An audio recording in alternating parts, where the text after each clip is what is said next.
Story 1. I ran into a dangerous murderer as a child, twice.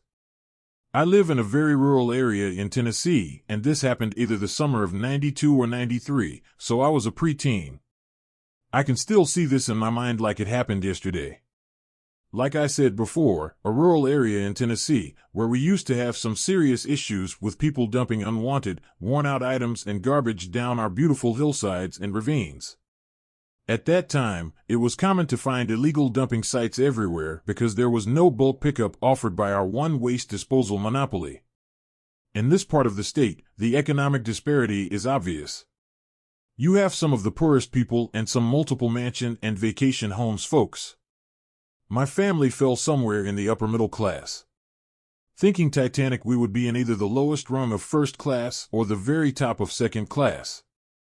Unfortunately, the majority would be in steerage or the coal bunker. Well, it was August in Tennessee, aka sun-scorching heat and enough humidity to make it slightly uncomfortable to breathe. Many describe it as the swamp-ass capital of the state. Anyway, we had just had an extraordinarily rare murder in our county. It was all that anyone was talking about. It was all you heard in our churches and beauty salons. The victim was largely unknown, a woman in her early 30s and nowhere near wealthy. I didn't know her, nor did anyone. She had moved here less than a year ago and kept to herself and had not been reported missing. Then, just before our summer break came to an end, this lady was found at the base of a steep incline, deep in one of our densely wooded areas by some folks out for a nature hike. There she was, found, at the base of a large illegal dump on a winding dirt road that was barely wide enough for one vehicle. If you met another car, one of you would have to pull over so far you were almost off the road entirely. Even creepier? The road was named Bone Road. Yeah. When she was found, she had lost everything from the neck up, but both her upper and lower areas were recovered. Her killer had not been caught. So, my mom was born and raised here and was of strong, yet goofy stock. She has always been my best buddy, even when dropping the hammer on my brother and me. She was loved by every student she had ever taught. Our friends adored my goofy mama, often telling me how lucky I was to have her. My dad was a pharmacist in our area, smarter than most, and happy to go fill a lost or forgotten prescription even late into the night. My dad isn't from here but is very well known because of his job. Everyone knows my mama because she and most of our huge family have been here since our ancestors settled here in the 1800s. The rest of her family lived in Middle Tennessee. On that day in August, we had been at a family reunion picnic at the beautiful, naturally made lake we lived near. Suddenly, a scattered thunderstorm had popped up and brought our get-together to an end. It was just me and my mom, but on the ride home, we decided we were Sherlock Holmes and Watson. We wanted to see the crime scene. I know, brilliant. My dad was at work and my brother was with a friend. This was '92 or '93, so no GPS, Alexa, Siri, or Google Earth. Not even MapQuest. My dad was on our school board and had been given a highly detailed map of our entire county. Since neither of us knew how to reach Bone Road, it was agreed the map would be our guide. We went home, grabbed the map, and set out like we were Magellan. We eventually found the place and headed to the spot. Being the ignorant rubberneckers we were, we just planned to drive past this stupid dump site. I can't explain how creepy this place was. A murder dump in the middle of BFE, on a road that started with blacktop, transitioned to gravel, and then good old dirt. It was mid-afternoon, but the sudden rain on the August ground made the area steamy. Literal steam was emanating from the road, the fields, the woods, everywhere. That just added to the thrill of our folly. As we approached the location, there was a blind curve, making it impossible to see the place until you were right up on it. When we rounded that corner, we saw we were not alone.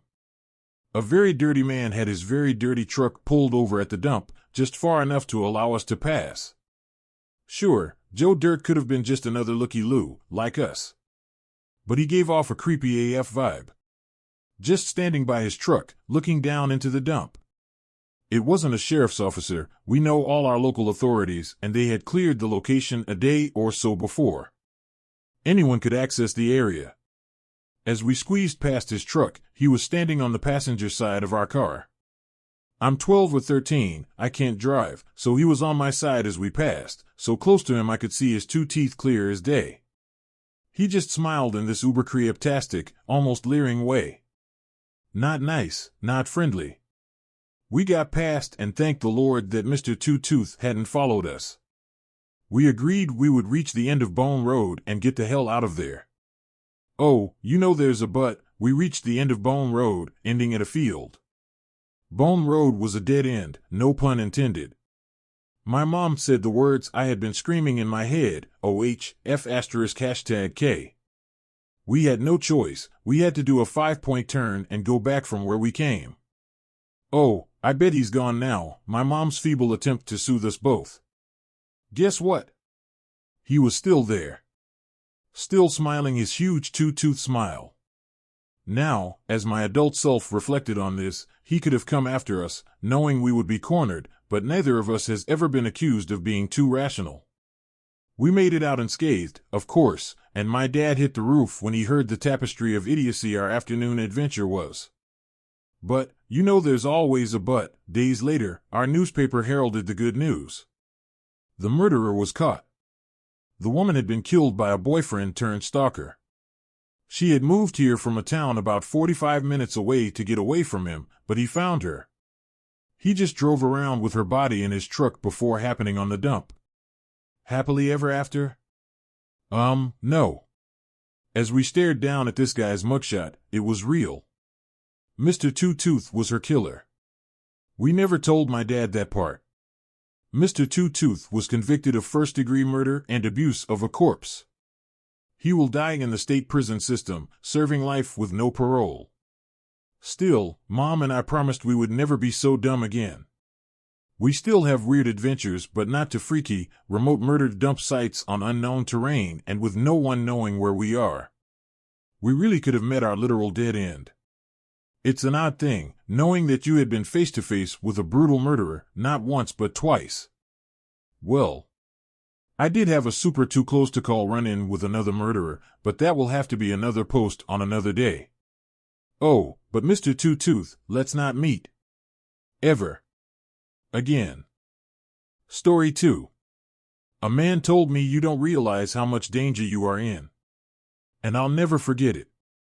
Now that I, 23, am back from Germany, I've had some time to think over the events of my trip. But it's hard to think positively considering what happened to me the last night in Stuttgart, and I'd like a place to talk about it. I'd spent about 2 weeks traveling Germany for the Euros, and considering how many fellow Scotland fans were over for the games, I never felt completely alone, despite being a solo traveler in a foreign country. I guess I became too naive in how I trusted the older groups of Scots who'd buy me drinks and chat with me all night about where they're from, who they knew. Just typical Scottish chats. I let my guard down. That last night in Stuttgart happened like most other nights in Germany. I'd be by myself, and would get noticed by a group of older men or women who'd inquire as to who I was with. When they heard I was alone, they'd remark at how brave I was as a good-looking lassie being here all by myself. I'd then be integrated in the group, drink with them, celebrate with them, and that night, cry with them after Scotland lost. Determined to enjoy my last night, I said goodbye to my new friends and donned on a short white dress draped in my Scotland flag, and went out looking for a good place to drink and dance with strangers I'd never meet again. I met a few people that night, but it was while I was alone that I met him. That bag's bigger than you are, I heard as a jolly older man wandered over to me. It was true, I had my rucksack with me that night. Where's your boyfriend to carry it for you? Not sure yet, still deciding if he's going to be German or Scottish, I quipped back with a smile.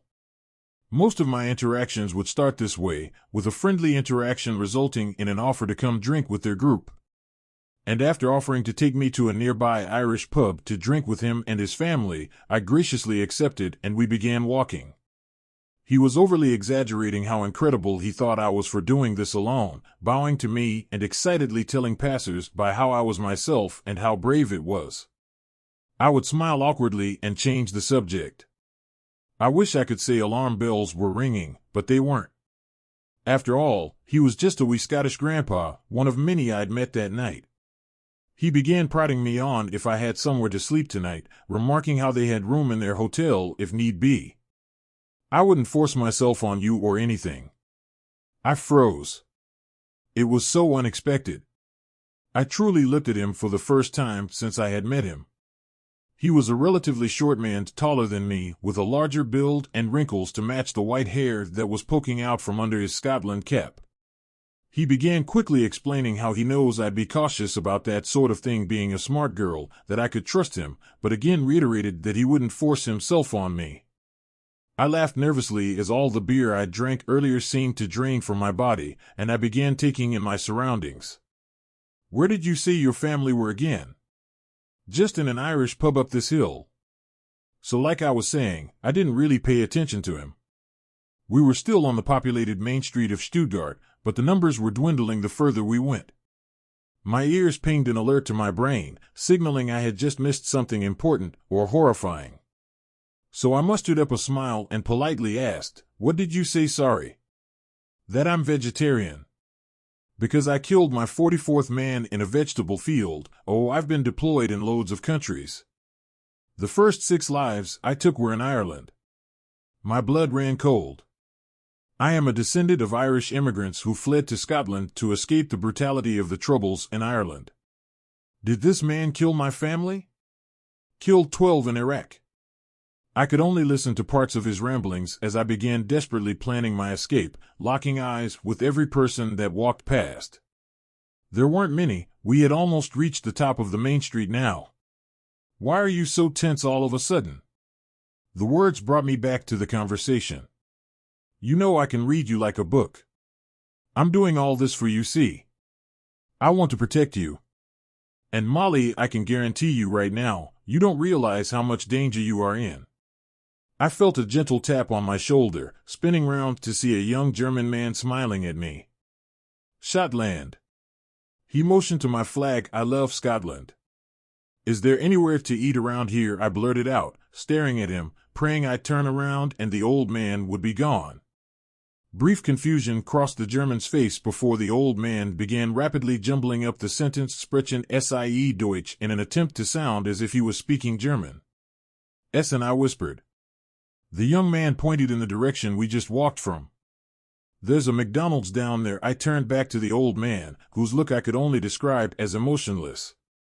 As if he was staring through me, like I was no longer there.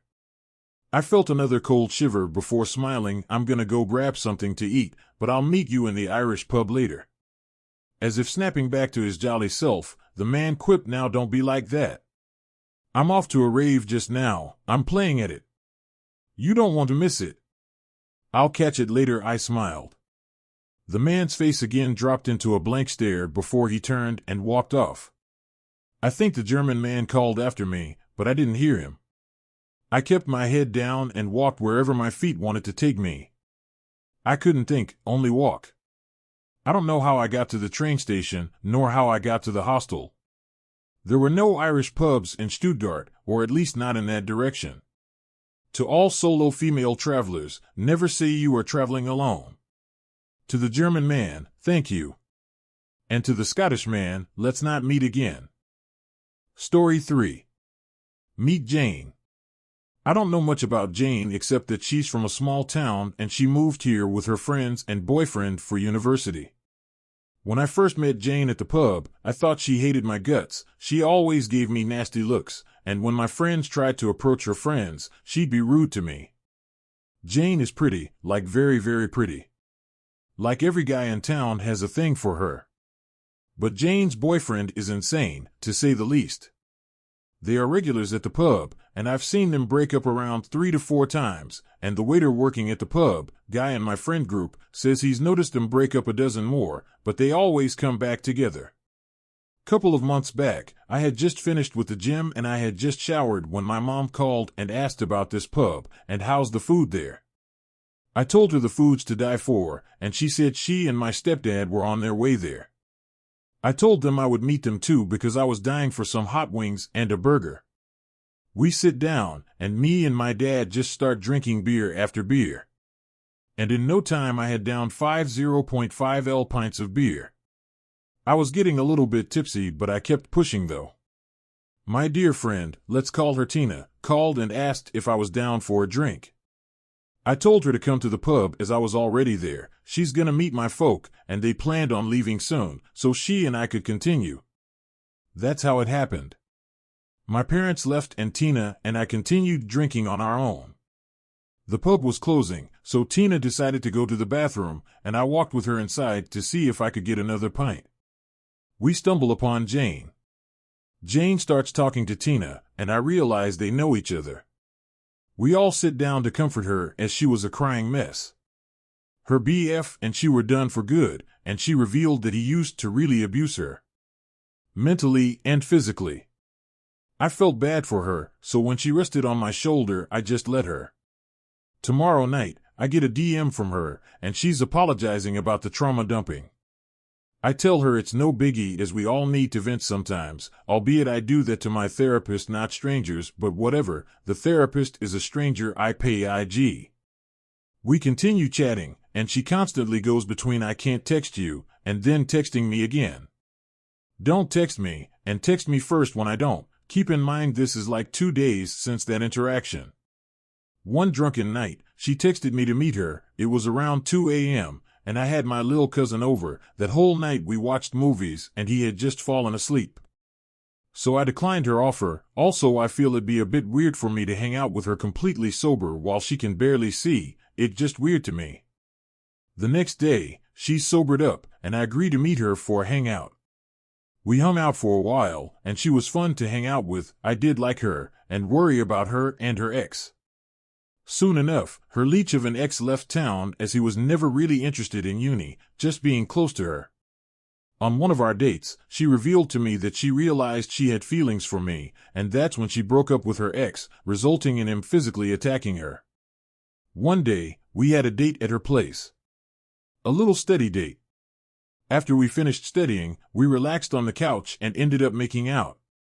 We didn't have sex that night, but I fingered her. I went home and we continued talking about it, even exchanging photos, my first and only time sending a nude, and then we hooked up. Now, I'm a person who likes alone time, so sometimes I just want to chill at my house and not really be with anyone, and she did not like this idea. She started spamming me with calls, saying how she could come over and we will chill, she will be silent and I'd still be alone. In my opinion, this kinda defeats the idea of being alone, as I am not fucking alone. She threatened me that if I didn't pick up the phone she would never talk to me again. This is where I snapped, and told her that her lukewarm at best manipulation tactics would not work on me and to not contact me again. She flipped out and came to my part of town, hanging out and waiting for me to come out. I told her, I begged her millions of times not to come to my house, but she simply said nah, I'll pass, and came anyway. I literally felt so disrespected because all of a sudden I hold no value in life. When she texted me come out I'm here, I texted her nah, I'll pass, and stayed home. Now, she's following me everywhere I go. It's been months, and I'm dating the girl of my dreams, but that has not stopped her from being in my shadow. She learned my routine. When do I go to the gym? When I'm at practice ECT. And she never fails to show up or drive past where I'm at. My stepbrother reviewed the security footage from our house, and we counted her car driving past my house at least 14 times in a day. I still get texts from her on the daily even though she's blocked. She gets wasted and spams me with messages on WhatsApp that she then deletes. My girlfriend is absolutely livid with this chick as she would not leave me the fuck alone. I do not fear for my life, but I have warned my friends that if I die, it would not be an accident or a suicide. She's in my shadow. I constantly have to check my 6 to see if she's behind me. Update. So, a lot of shit happened 2 days ago, and I couldn't update right away as I really needed to shut off as I had a huge exam today. Now I can finally let myself process it without it causing any distractions. We met again. At my goddamn house. 2 days ago, I went to the pub with my friend Stan. He's a new friend of mine as he's a close friend of one of my best friends. My neighbor best friend, Jake, was in Durban to visit his aunt, and me and Stan went to the pub as his friend, and my other best friend, Liam, was having the closing shift at the pub. So we went and visited him and had a few drinks. She was there.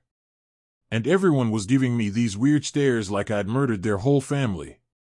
Finally, the shift manager whom I'm close came to me, and she laughingly told me that Jane got extremely drunk and talked about a man the whole night at the pub while sobbing. She then showed them a picture of me, and according to some other waiters, she was throwing an entire ass tantrum because she loved me and she left her boyfriend because of me. Regardless, I brushed it off and had to fight off the player accusation because I'm not one.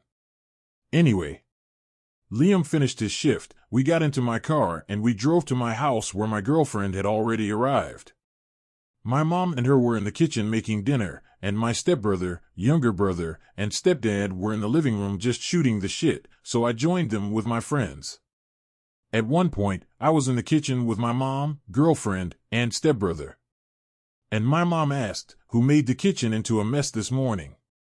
And my stepbrother said, "The Jews," referring to me and my younger brother.